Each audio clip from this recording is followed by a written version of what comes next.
जय हिंद आप सभी को। तो चलिए शुरुआत करते हैं आज के इस क्लास में। एरुटेरिया BSSC प्रखंड सांख्यिकी पदाधिकारी जो कर्मचारी चयन आयोग का जो फॉर्म फिलअप किया जा रहा है उसका लास्ट डेट आपको पता है कि 21 अप्रैल शायद लास्ट डेट है। तो आप सभी लोग जितने भी फॉर्म नहीं भरे हैं और जितने लोग भर दिए तो अच्छी बात है, अगर नहीं भरे हैं तो सभी लोग जरूर भरिएगा, क्योंकि उसी का जो है ना एरुटेरिया की तरफ से प्रैक्टिस सेट निकाला गया और ये न्यू प्रैक्टिस सेट है। और इसके पहले वाले क्लास में प्रैक्टिस सेट नंबर 1 कंप्लीट करवा दिए हैं। आज के इस क्लास में प्रैक्टिस सेट नंबर 2 देखेंगे, ठीक है। तो ध्यानपूर्वक पूरी क्लास को देखिएगा। अगर फर्स्ट वाली क्लास को नहीं देखें तो सभी लोग जरूर देखिएगा, क्योंकि इसमें क्वेश्चन जो है ना बहुत इंपॉर्टेंट सर के द्वारा सेट किया गया। बाकी जो जीके जीएस करेंट अफेयर्स और साइंस अगर आप पहली क्लास देखे होंगे तो आपको पता चलेगा कि कितना क्वेश्चन जो है ना महत्वपूर्ण क्वेश्चन इस प्रैक्टिस सेट में दिया गया है।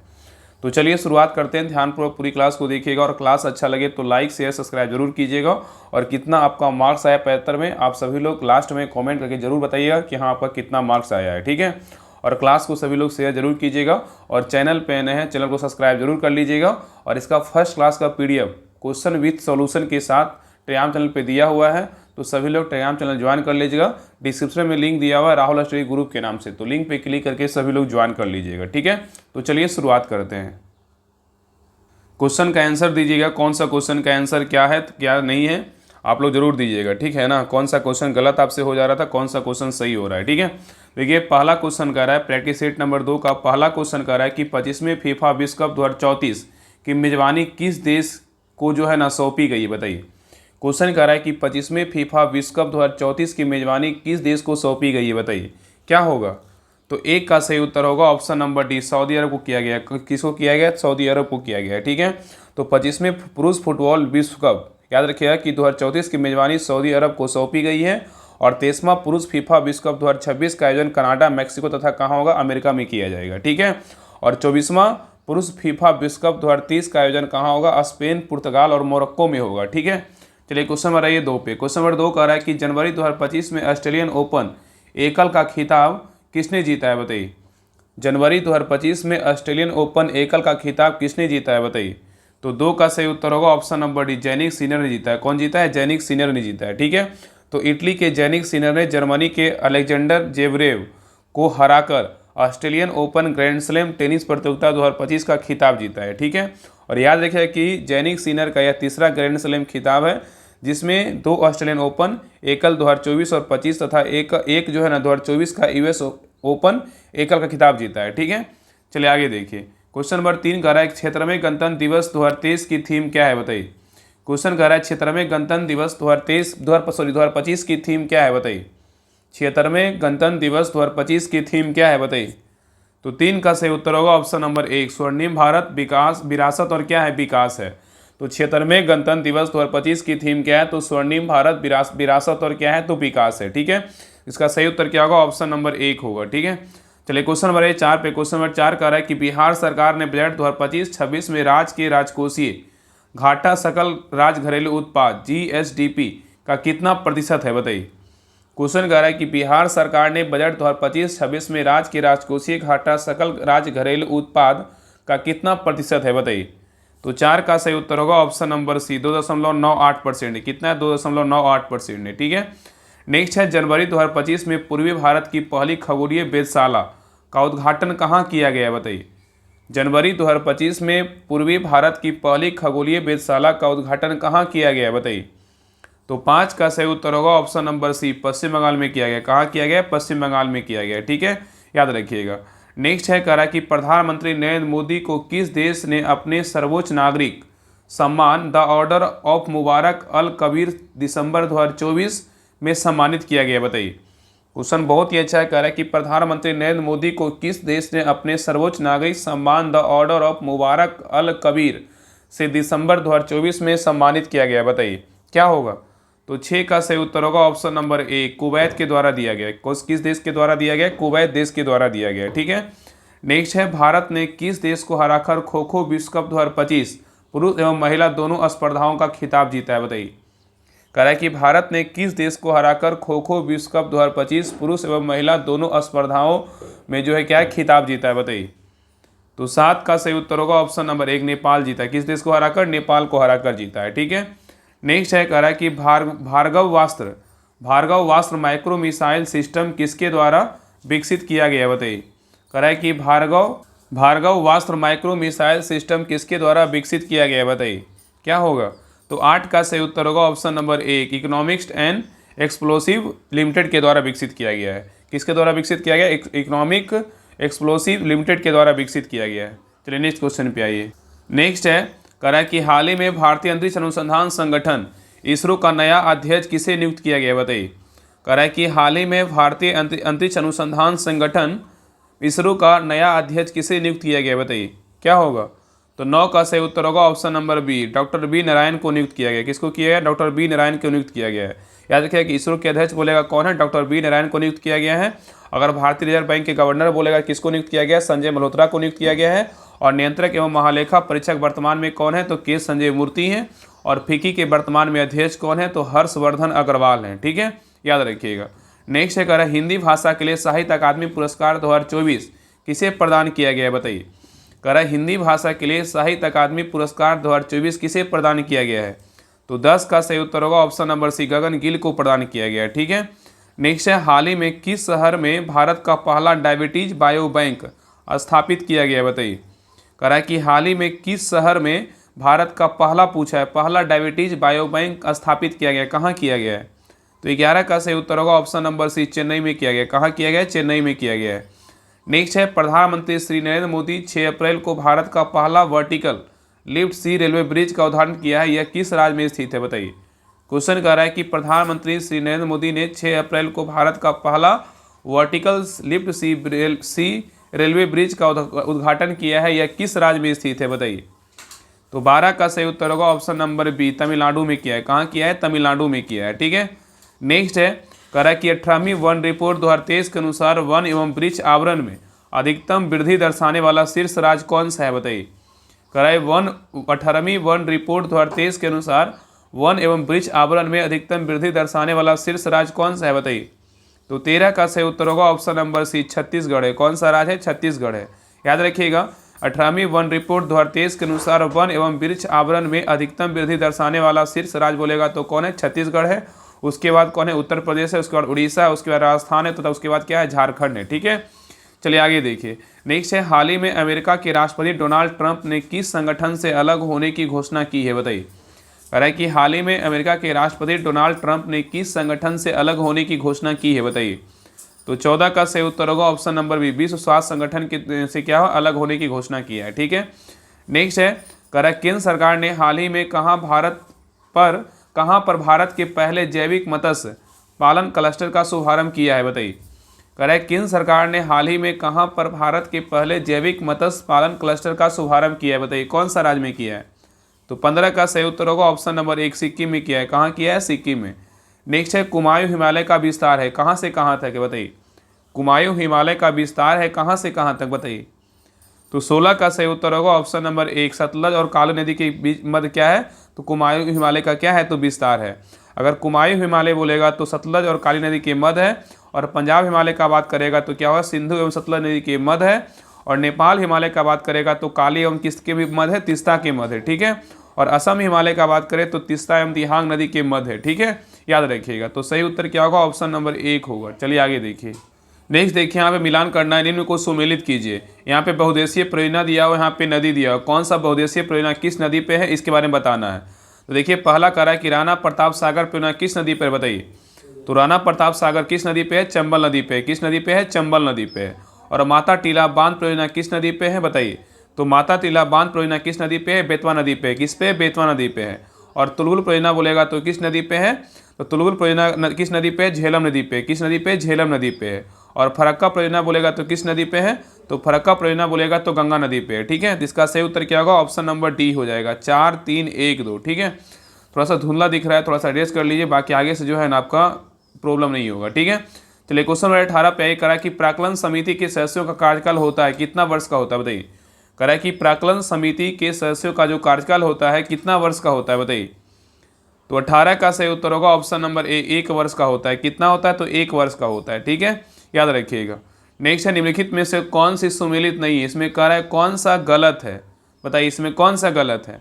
देखिए, पहला कह रहा है कि भाग 20 में क्या है? संविधान संशोधन का वर्णन है। बिल्कुल क्या है? तो सही है। भाग 20 में क्या है, संविधान संशोधन है। भाग 17 में क्या है, तो राजभाषा है, बिल्कुल सही है। और भाग 11 में क्या है, तो संघ एवं राज्यों के बीच क्या है, संबंध है। और भाग 18 में क्या है, निर्वाचन है। क्या है, ये गलत है। क्या है, गलत है। ये क्या है, तो गलत है। ठीक है, इसका सही उत्तर क्या होगा, ऑप्शन नंबर डी होगा। ठीक है, निर्वाचन का वर्णन किसने में, कितना भाग में, तो भाग 15 में। किसमें, भाग 15 में है। ठीक है, और भाग 18 में क्या है, तो अपात उपबंध है। क्या है, तो अपात उपबंध है। ठीक है, याद रखिएगा, भाग 18 में क्या है, तो अपात उपबंध है। इसलिए क्या है, तो सी नंबर, डी नंबर क्या है, तो गलत है। क्या है, डी गलत है। निर्वाचन का वर्णन कितना है, तो भाग 15 में है। और भाग 18 में क्या है, तो अपात उपबंध है। ठीक है, इसलिए सही उत्तर क्या होगा, ऑप्शन नंबर डी होगा। बाकी ए, बी और सी क्या है, बिल्कुल सही है। ठीक है, चलिए आगे देखिए। नेक्स्ट कह रहा है कि निम्नलिखित में से किस अधिनियम ने भारतीयों को देश के प्रशासन में भागीदारी को सर्वप्रथम संभव बनाया, बताइए। क्वेश्चन कह रहा है कि निम्नलिखित में से किस अधिनियम ने भारतीयों को देश के प्रशासन में भागीदारी को सर्वप्रथम संभव बनाया, बताइए। तो 20 का सही उत्तर होगा ऑप्शन नंबर बी, चार्टर अधिनियम क्या हो, 1833। ठीक है, नेक्स्ट है, निम्नलिखित में से कौन सा धार्मिक स्वतंत्रता के अधिकार के प्रावधान के अंतर्गत शामिल नहीं है, नहीं पूछा है, बताइए। कह निम्नलिखित में से कौन सा धार्मिक स्वतंत्रता के अधिकार के प्रावधान के अंतर्गत शामिल नहीं है, बताइए। तो 21 का सही उत्तर होगा ऑप्शन नंबर डी, धर्म परिवर्तन के अधिकार शामिल नहीं है, लेकिन धर्म प्रचार कराने का अधिकार शामिल है। सिखों को कृपान धारण करने का अधिकार शामिल है। और राज्यों को समाज सुधारक विधि निर्माण करने का अधिकार शामिल है। ठीक है, चलिए आगे देखिए। नेक्स्ट है, कह रहा है विधान परिषद के संबंध में निम्नलिखित कथनों में से कौन सा कथन गलत है, बताइए। इसमें गलत पूछा कि कौन सा कथन गलत है। विधान परिषद के संबंध में निम्न में से कौन सा कथन गलत है, बताइए, कौन सा गलत है। देखिए, पहला कह रहा है कि विधान परिषद में अधिकतम सदस्यों की संख्या विधानसभा सदस्यों की 1/3 निर्धारित की गई है। बिल्कुल क्या है, सही है। विधान परिषद में अधिकतम सदस्यों की संख्या विधानसभा सदस्यों की 1/3 निर्धारित की गई है। बिल्कुल क्या है, तो सही है। ठीक है, याद रखिएगा। और नेक्स्ट है, विधान परिषद में न्यूनतम सदस्यों की संख्या 60 निश्चित की गई है। ये क्या है, तो गलत है। याद रखिएगा कि विधान परिषद में न्यूनतम सदस्यों की संख्या कितना, तो यहाँ पे कितना होगा, 40 निर्धारित किया गया है। ठीक है, याद रखिएगा। और विधानसभा, और इसके देखिए कह रहा है इसके सदस्य बनने हेतु न्यूनतम 30 वर्ष होनी चाहिए। ये क्या है, तो बिल्कुल सही है। इसमें गलत पूछा था, गलत क्या हो जाएगा, ऑप्शन नंबर बी क्या है, तो गलत है। ठीक है, चलिए आगे देखिए। नेक्स्ट है, निम्न में से कौन सा वैज्ञानिक प्लेट विवर्तनिक अवधारणा से संबंधित नहीं था, बताइए। कह रहा है निम्न में से कौन सा वैज्ञानिक प्लेट विवर्तनिक अवधारणा से संबंधित नहीं था, बताइए, क्या होगा। तो 23 का सही उत्तर होगा ऑप्शन नंबर डी, वेगनर नहीं था, लेकिन मैकेंजी, पार्कर और क्या है, मॉर्गन था। ठीक है, याद रखिएगा। चलिए क्वेश्चन हमारे नेक्स्ट पर। नेक्स्ट देखिए, थोड़ा धुंधला दिख रहा है, थोड़ा सा एडजस्ट कर लीजिए आज के लिए, बाकी हम बोल दे रहे हैं, आप समझ लीजिए। देखिए, कह रहा है निम्नलिखित में से कौन सुमेलित नहीं पूछा है, कौन सुमेलित नहीं है। इसमें कह रहा है कि सही कूट का चयन कीजिए। ठीक है, देखिए यहाँ पे कह रहा है कि पनामा नहर, यहाँ पे कह रहा है कि पनामा नहर जो है ना किसको किस जोड़ता है, तो याद रखिए कि यहाँ पे दिया हुआ अरल सागर एवं प्रशांत महासागर को जोड़ता है। ये क्या है, तो गलत है। याद रखिए, पनामा नहर जो है ना किसको जोड़ता है, तो कैरेबियन सागर और प्रशांत महासागर के मध्य स्थित है। ठीक है, और नेक्स्ट है सुएज नहर। सुएज नहर किसके मध्य है, तो लाल सागर एवं अरब सागर के मध्य है। ये क्या है, तो गलत है। याद रखिए, सुएज नहर जो है ना लाल सागर किसके मध्य है, भूमध्य सागर के क्या है, तो मध्य है। ये तब क्या होगा, सही होगा। और कील नहर किसके मध्य है, बाल्टिक सागर उत्तरी सागर के मध्य है। बिल्कुल क्या है, सही है। इसका सही उत्तर क्या होगा, तो ऑप्शन नंबर जो है ना यहाँ पे नहीं पूछा है ना, सही उत्तर क्या होगा, तो ऑप्शन नंबर बी होगा। 1 और 2 क्या है, तो सही नहीं है, लेकिन केवल क्या है, 3 सही है। ठीक है, तो पनामा नहर किसके बीच मध्य है, तो कैरेबियन सागर और प्रशांत महासागर के मध्य है। और सुएज नहर लाल सागर भूमध्य सागर के मध्य है। लेकिन कील नहर का बात करें तो बाल्टिक सागर और उत्तरी सागर के मध्य है। ये क्या है, बिल्कुल सही है, लेकिन इसमें सही नहीं पूछा था। तो 1 और 2 क्या है, तो गलत। इसका सही उत्तर होगा ऑप्शन नंबर बी होगा। 1-2 क्वेश्चन में प्रॉब्लम है, बाकी आगे नहीं होगा। देखिए, क्वेश्चन 25 कह रहा है कि भारत में अविश्वास प्रस्ताव के संदर्भ में निम्नलिखित में से कथनों पर विचार कीजिए। यहाँ पे क्वेश्चन कह रहा है कि भारत में अविश्वास प्रस्ताव के संदर्भ में निम्नलिखित कथनों पर विचार कीजिए। उपयुक्त में से जो है ना सही कथन का चयन कीजिए। इसमें सही कथन कौन सा है, बताइए। इसमें कौन सा कथन सही है, बताइए। देखिए, पहला कह रहा है कि भारतीय संविधान में कहीं भी अविश्वास प्रस्ताव का उल्लेख नहीं किया गया। बिल्कुल क्या है, तो सही है। क्या है, बिल्कुल सही है। ठीक है, और नेक्स्ट है, अविश्वास प्रस्ताव केवल लोकसभा में पुनः स्थापित किया जा सकता है। बिल्कुल क्या है, तो सही है। और अविश्वास प्रस्ताव लाने हेतु जो है ना 50 सदस्यों का समर्थन आवश्यक है। ये भी क्या है, तो सही है। इसका सही उत्तर क्या होगा, तो ऑप्शन नंबर जो है ना क्या हो जाएगा, तो ऑप्शन नंबर डी होगा। 1, 2, 3 क्या है, बिल्कुल क्या है, सही है। ठीक है, चलिए आगे देखिए। नेक्स्ट है, निम्नलिखित में से किस क्षेत्र में प्रवाल भित्ति नहीं पाई जाती, बताइए। कह रहा है निम्नलिखित में से किस क्षेत्र में प्रवाल भित्ति नहीं पाई जाती, बताइए। तो 26 का सही उत्तर होगा ऑप्शन नंबर सी। कैम्बे की खाड़ी में जो है ना प्रवाल भित्ति नहीं पाई जाती है, लेकिन कच्छ की खाड़ी में पाया जाता है। लक्षद्वीप और मिनी कोआई द्वीप में पाया जाता है। मन्नार की खाड़ी में पाया जाता है। ठीक है, याद रखिएगा। नेक्स्ट है, करा निम्नलिखित में से कौन सा युग्म सही सुमेलित नहीं है, इसमें गलत पूछा है, इसमें कौन सा गलत है बताइए। ऑप्शन को पढ़िए और बताइए कौन सा इसमें गलत है बताइए। तो देखिए पहला कह रहा है कि अल्फ्रेड मार्शल सीमांत उपयोगिता का विश्लेषण किया था, बिल्कुल क्या है, सही है। अल्फ्रेड मार्शल सीमांत उपयोगिता विश्लेषण किया, बिल्कुल सही है। और जे.एम. कीन्ज ब्याज का तरलता पसंदगी सिद्धांत दिया था, बिल्कुल क्या है, सही है। और कार्ल मार्क्स के बारे में कह रहा है अधिशेष मूल सिद्धांत दिया था, ये भी क्या है, बिल्कुल सही है। लेकिन अमर्त्य सेन के बारे में कह रहा है निर्धनता का दुष्चक्र सिद्धांत, ये क्या है, तो गलत है। याद रखिएगा कि निर्धनता का दुष्चक्र प्रच्छन्न बेरोजगारी सिद्धांत तथा संतुलित विकास का सिद्धांत रेगनर नक्स के द्वारा प्रतिपादित किया। किसके द्वारा दिया गया था, तो रेगनर नक्स के द्वारा दिया गया था, ना कि अमर्त्य सेन के द्वारा दिया गया था। ठीक है, इसलिए क्या है, डी क्या है, तो गलत है। ठीक है, चलिए आगे देखिए। नेक्स्ट देखिए कह रहा है कि सूची 1 सूची को सुमेलित कीजिए। यहाँ पे तेल शोधक साला है और यहाँ पे क्या है, तो राज है। बताइए बरौनी तेल शोधक जो है ना साला कहाँ स्थित है, बताइए बरौनी कहाँ है बताइए। तो बरौनी कहाँ, अपना बिहार में है। बोंगाई गांव बोलेगा तो कहाँ स्थित है, तो बोंगाई गांव बोलेगा तो कहाँ है, असम में है। और बीना बोलेगा तो कहाँ है, मध्य प्रदेश में है। और कोयली बोलेगा तो कहाँ है, गुजरात में है। इसका सही उत्तर क्या होगा, तो ऑप्शन नंबर क्या होगा, तो डी होगा। क्या होगा, डी होगा। चलिए नेक्स्ट क्वेश्चन पे आइए। नेक्स्ट देखिए 29 नंबर क्वेश्चन भी मिलान करने को बोल रहा है। कह रहा है सूची 1 सूची 2 को मिलान कीजिए। देखिए लौ ऐश की खान कहाँ है बताइए, लौ ऐश की खान कहाँ स्थित है, लौ ऐश की खान कहाँ स्थित, नौमुंडी में, कहाँ है, नौमुंडी में स्थित है। ठीक है, और तांबे की खान कहाँ स्थित है, तो तांबे की खान जो है ना बालघाट में स्थित है, कहाँ है, बालघाट में। और बॉक्साइट की खान कहाँ स्थित है, तो बॉक्साइट की खान कहाँ स्थित है, अमरकंटक के पठार में स्थित है। ठीक है, और अवरक की खान कहाँ स्थित है, नेल्लोर में, कहाँ है, नेल्लोर में। ठीक है, इसका सही उत्तर क्या होगा, तो ऑप्शन नंबर सी होगा, 3 1 2 4। ठीक है, चलिए आगे देखिए।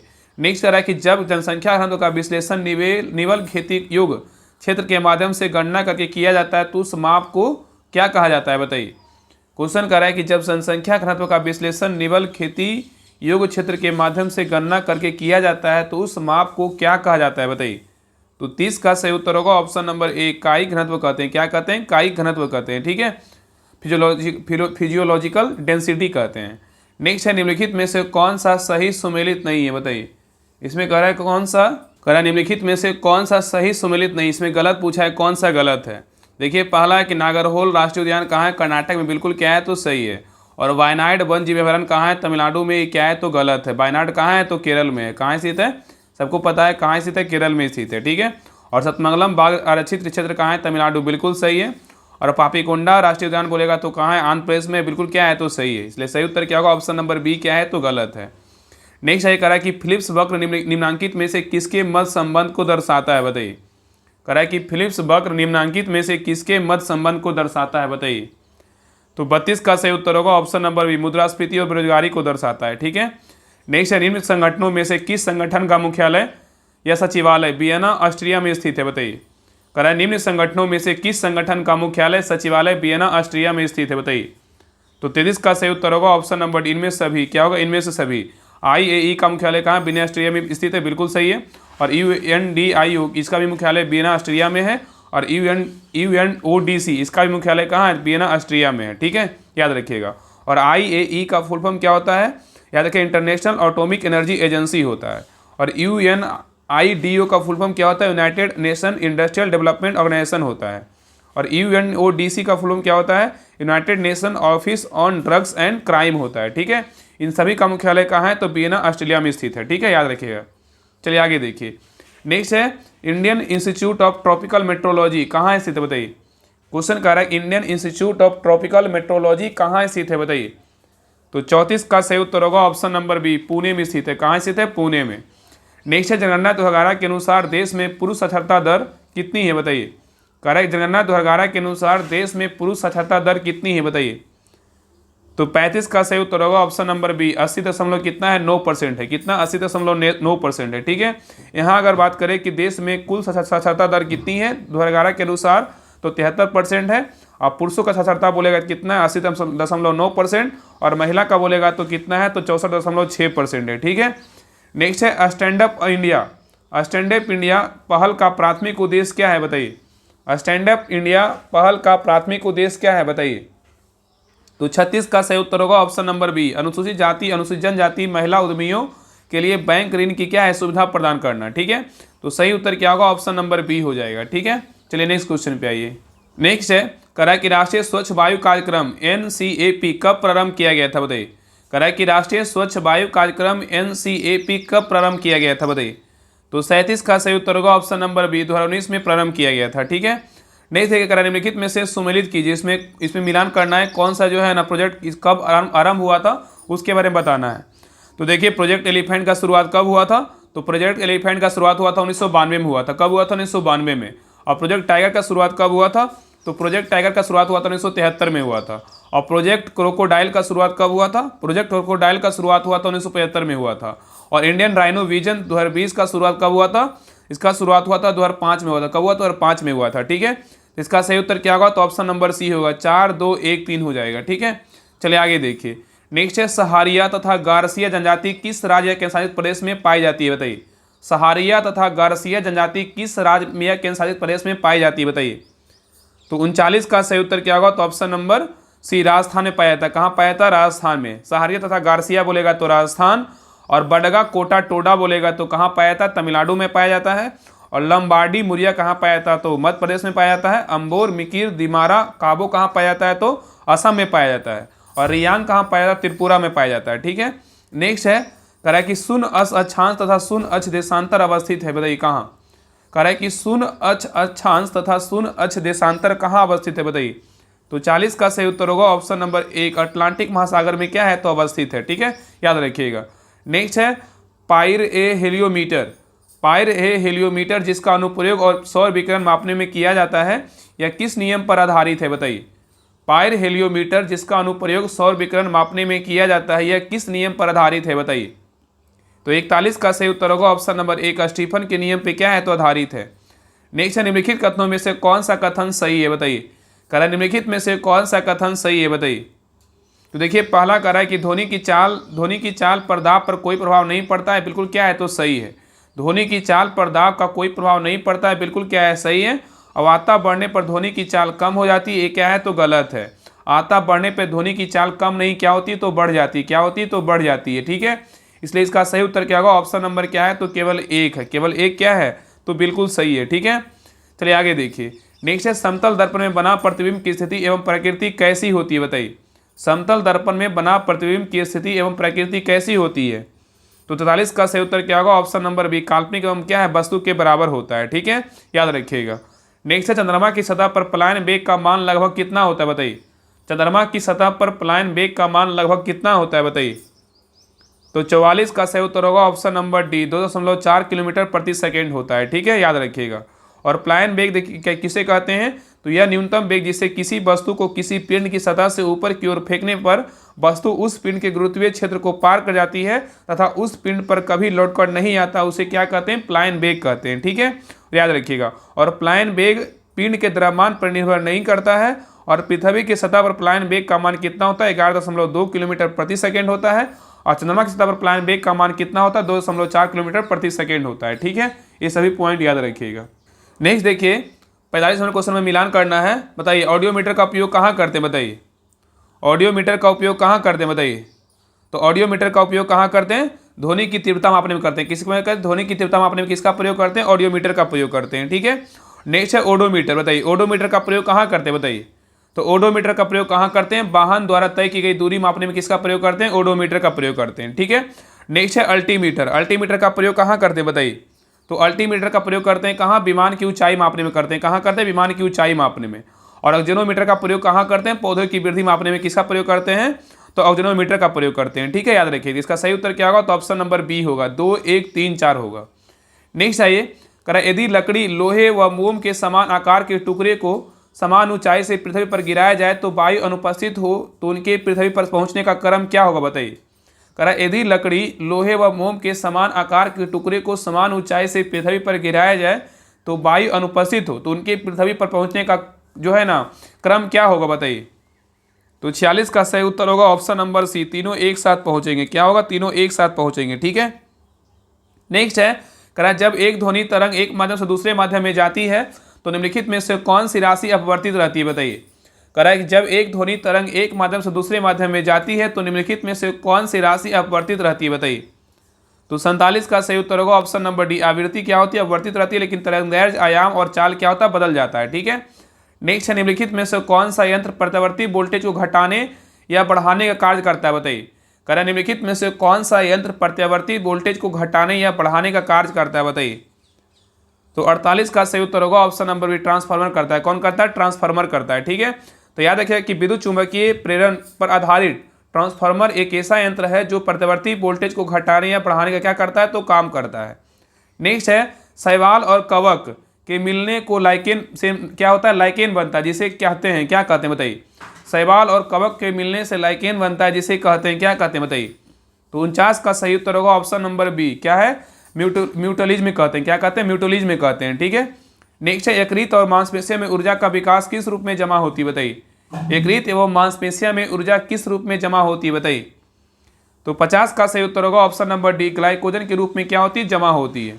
नेक्स्ट है मम्स या गलसुआ बीमारी किसके द्वारा फैलता है, बताइए। मम्स या गलसुआ बीमारी किसके द्वारा फैलता है, बताइए। 51 का सही उत्तर होगा ऑप्शन नंबर बी, वायरस के द्वारा फैलता है। नेक्स्ट है निम्नलिखित में से कौन सा कारण मानव रक्त की सयांता के लिए क्या है? जिम्मेदार है, बताइए। कारण निम्नलिखित में से कौन सा कारण मानव की रक्त की सयांता के लिए क्या है? जिम्मेदार है, बताइए। तो 52 का सही उत्तर होगा ऑप्शन नंबर एक, रक्त में क्या है? प्रोटीन। क्या है? रक्त में प्रोटीन। ठीक है, तो मानव रक्त में सयांता कारण क्या है? रक्त में प्रोटीन की क्या है? उपस्थिति होता है। ठीक है, नेक्स्ट है निम्नलिखित में से कौन सा युग्म सही सुमेलित नहीं है, बताइए। कह इसमें कौन सा गलत है, बताइए। देखिए पहला कह रहा है कि विटामिन ए में क्या है? स्रोत क्या है? पालक। बिल्कुल क्या है? तो सही है। और देखिए नेक्स्ट विटामिन बी वन में क्या है? स्रोत क्या है? तो संतरा। ये क्या है? तो गलत है। विटामिन बी वन में क्या होता है? तो इसको रासायनिक नाम क्या है? थायमीन है। और इसमें क्या होता है? अनाज, फूल, दूध, ईस्ट इत्यादि होता है। ठीक है, और विटामिन सी क्या है? टमाटर। बिल्कुल सही है। विटामिन के बोलेगा सोयाबीन, ये भी क्या है? बिल्कुल सही है। तो 53 का सही उत्तर क्या होगा? ऑप्शन नंबर बी होगा। ये क्या है? सुमिलित नहीं है। ठीक है, याद रखिए विटामिन ए को क्या बोलते हैं? रेटिनॉल बोलते हैं। विटामिन बी वन को क्या बोलते हैं? तो थायमीन बोलते हैं। विटामिन सी को क्या बोलते हैं? तो इसको एस्कॉर्बिक एसिड बोलते हैं। और विटामिन के को क्या बोलते हैं? फिलोक्विनोन बोलते हैं। ठीक है, नेक्स्ट क्वेश्चन पे आइए करा जंतु कोशिका में गति किसके द्वारा होती है, बताइए। जंतु कोशिका में गति किसके द्वारा होती है, बताइए। तो 54 का सही उत्तर होगा ऑप्शन नंबर डी, सीलिया के द्वारा। किसके द्वारा? सीलिया के द्वारा। तो सीलिया जो है ना एक कोशिकांग है जो जंतु कोशिका को गति प्रदान करता है। ठीक है, तो जंतु कोशिका में गति किसके द्वारा होती है? सीलिया के द्वारा होता है। ठीक है, चलिए नेक्स्ट क्वेश्चन पे आइए।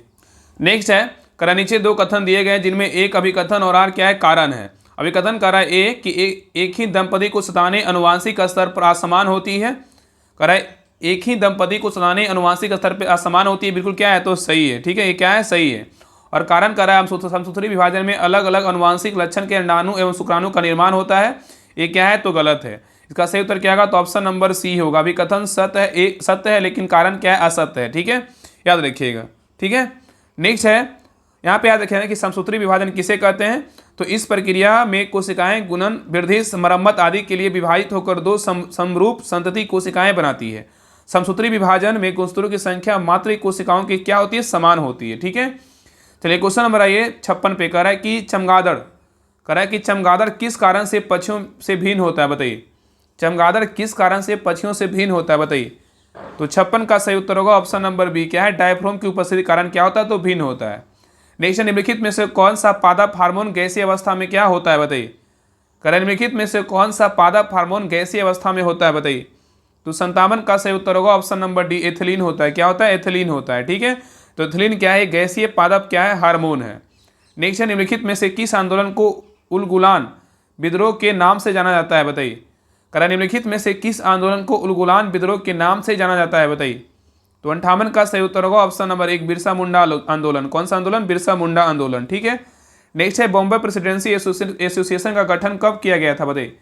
बॉम्बे प्रेसिडेंसी एसोसिएशन का गठन कब किया गया था? तो 59 का सही उत्तर होगा ऑप्शन नंबर एक, 1885 ईस्वी में किया गया था। कब किया गया था? 1885 ईस्वी में किया गया था। तो बॉम्बे प्रेसिडेंसी एसोसिएशन का गठन 1885 ईस्वी में किया गया था। और बदरुद्दीन तैयब जी, फिरोज शाह मेहता और के.टी. तैलंग इसके क्या है? संस्थापक सदस्य थे। ठीक है, याद रखिएगा। नेक्स्ट है करा कि डिसऑर्डर इंक्वायरी कमेटी का गठन किस घटना के बाद किया गया था, बताइए। करा डिसऑर्डर इंक्वायरी कमेटी का गठन किस घटना के बाद किया गया था, बताइए। तो 60 का सही उत्तर होगा option number B, Jallianwala Bagh हत्याकांड के बाद किया गया था। नेक्स्ट है नेहरू रिपोर्ट की मुख्य अनुशंसाएं कौन सी है, बताइए। नेहरू रिपोर्ट की मुख्य अनुशंसाएं कौन सी है? तो 61 का सही उत्तर होगा ऑप्शन नंबर डी, उपयुक्त सभी है। क्या है? उपयुक्त सभी है। भारत को पूर्ण औपनिवेशिक स्वराज का दर्जा, और नेक्स्ट है संयुक्त निर्वाचन पद्धति की व्यवस्था, और नेक्स्ट है भाषाई आधार पर प्रांतों क्या है? गठन। ये सभी है, ए बी सी तीनों होगा। ठीक है, नेक्स्ट है कह रहा है गांधी इरविन समझौता कराने में प्रमुख भूमिका किस नेता या नेताओं की रही है, बताइए। गांधी इरविन समझौता कराने में प्रमुख भूमिका किस नेता या नेताओं को रही है, बताइए। बताइए क्या होगा। तो 62 का सही उत्तर होगा ऑप्शन नंबर क्या होगा, डी, ए और बी दोनों होगा। तो गांधी इरविन समझौता कराने का प्रमुख भूमिका किस नेता का रहा, तेज बहादुर सप्रू का भी था और एम आर जयकर का भी था। किसका था, एम आर जयकर का भी था, ठीक है, याद रखिएगा। नेक्स्ट है, कह रहा है कि अंतरिम सरकार में विदेशी मामलों का प्रभार किसे संभाला था, बताइए। कह रहा है अंतरिम सरकार में विदेशी मामले का प्रभार किसने संभाला था, बताइए। अंतरिम सरकार में विदेशी मामलों का प्रभार किसने संभाला था। तो 63 का सही उत्तर होगा ऑप्शन नंबर 1, जवाहरलाल नेहरू ने संभाला था, ठीक है। तो अंतरिम सरकार में विदेशी मामले का प्रभार किसने संभाला था, जवाहरलाल नेहरू ने संभाला था, ठीक है, याद रखिएगा। नेक्स्ट है, सौदरानंद किसकी रचना है, बताइए। सौदरानंद किसकी रचना है, बताइए, क्या होगा। तो 64 का सही उत्तर होगा ऑप्शन नंबर 1, अश्वघोष का है। किसका है, तो अश्वघोष का है, ठीक है। नेक्स्ट है, कह रहा है कि मौर्य वंश के बाद दक्षिण भारत में सबसे प्रभावशाली राज्य कौन था, बताइए। कह रहा है कि मौर्य वंश के बाद दक्षिण भारत में सबसे प्रभावशाली राज्य कौन सा था, बताइए। तो 65 का सही उत्तर होगा ऑप्शन नंबर 1, सातवाहन था। कौन था, सातवाहन था। तो मौर्य वंश के बाद दक्षिण भारत में सबसे प्रभावशाली राज्य कौन था, तो सातवाहन था, ठीक है, कौन सा, सातवाहन था, ठीक है। नेक्स्ट है, निम्नलिखित में से किसने प्रसिद्ध कुतुब मीनार के निर्माण में योगदान नहीं दिया था, बताइए, कौन नहीं दिया था।